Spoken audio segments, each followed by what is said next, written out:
lupa like, comment, and subscribe.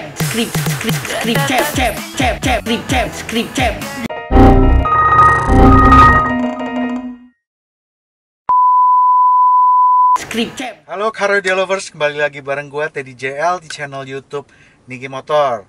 Teman-teman, kalau teman-teman ngikutin channel kita ya, mobil ini waktu awal jadi udah kita vlogin ya. Ini mobil yang pertama kali kita bikin agak heboh waktu masang DSP NBIS 8.8 ya, Selo Magic 8.8 NBIS ya. Jadi DSP NBIS ini nggak henti-hentinya bikin gua wow gitu ya. Jadi banyak sekali fitur-fiturnya yang pengen gua explore sehingga gua bisa ngeluarin yang optimal dari DSP ini.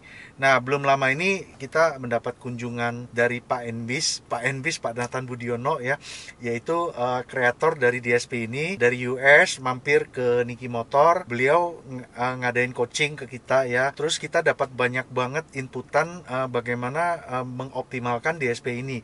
Termasuk salah satu yang bikin gua kaget ya adalah ternyata DSP ini meskipun udah DSPM ya, ternyata beliau di Amerika sana sering memasangkan, ditandemkan lagi dengan external amplifier, terutama saat menggunakan speaker-speaker yang kelas atas ya, supaya speaker-speaker yang needs more power gitu ya. Meskipun saat mobil ini dibangun sebenarnya actually udah cukup gitu, tapi itu membuat saya penasaran ya, apa iya DSPM ditandemin lagi dengan external ampli lagi ya, apakah bisa halus suaranya ya, bisa smooth gitu. Yang saya alamin kan banyak sekali DSPM yang begitu kita umpan ke external amplifier, dia jadi suaranya kasar gitu, karena perbedaan latensi atau impedansi lah gitu ya dari antara dua device itu. Nah, akhirnya kabar ini nyampe ke owner mobil ini yang sudah kita bangun sebelumnya, memakai Magic 8.8 NBIS. Beliau jadi penasaran juga, pengen dong di-upgrade lagi mobil gue menggunakan external amplifier, karena gue pengen di low volume aja semua suara, semua frekuensi itu lebih keluar gitu dibanding yang sudah ada existing gitu. Nah, kita sebagai installernya kita tentu mau mengakomodir ya permintaan tersebut. Akhirnya digaraplah mobil ini. Buat teman-teman yang belum ngikutin video sebelumnya, sistem di mobil ini menggunakan source player Alpine UTX M06 ya sebagai player utama. Untuk front speakernya menggunakan speaker Hertz Miele Legend ya, Miele Legend 3-way. Mid range-nya taruh di tempat OEM, tweeter di add-on custom ya, mid bass di tempat aslinya. Nah, second row menggunakan Blam seri signature ya, S165.100 mg ya. Nah, untuk DSP-nya tentunya 2 piece Magic 8.8 NB, 1 piece adalah amplifier untuk menghandle front speaker ya, front speaker plus center speaker. Center speaker juga menggunakan Blam seri R80 ya, memang dikhususkan untuk center speaker ya. Nah, plus subwoofer, itu DSP yang pertama. DSP yang kedua adalah menghandle speaker tengah full aktif plus sepasang surround speaker dari Blam juga ya, Blam LFR 50 ya. Subwoofernya di mobil ini menggunakan Audison APS 10D. Audisonnya di drive pakai monoblock dari Rockford ya. Nah, ini keseluruhan sistem. Nah, untuk amplifier yang bakal dipakai untuk mengupgrade sistem ini akhirnya dipilih karena masalah sizing segala macam, kita pikirkan masalah fabrikasi, tempat kita naruhnya juga ya. Akhirnya kita putuskan memakai Audison. Audison yang dipilih adalah untuk front 3-way full aktifnya kita menggunakan Audison Forza AF M6D. Untuk rear speaker plus surroundnya kita menggunakan Audison SR 6600, which is amplinya juga 6 channel ya.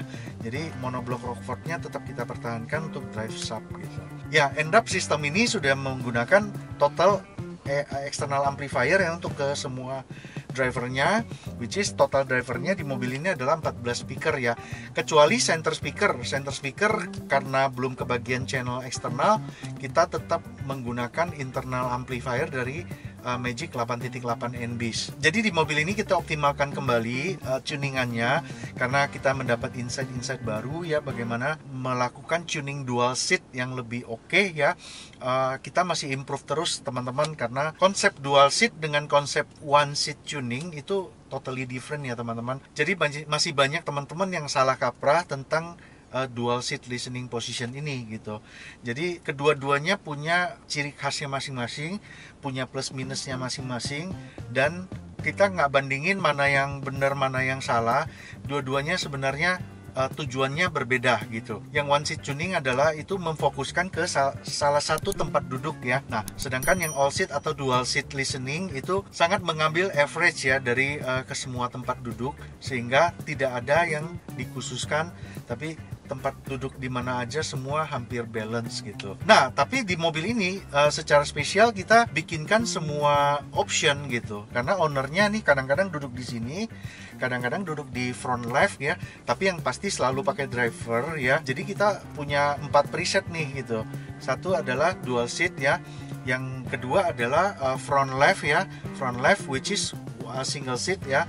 Terus yang ketiga adalah rear left yang single seat ya.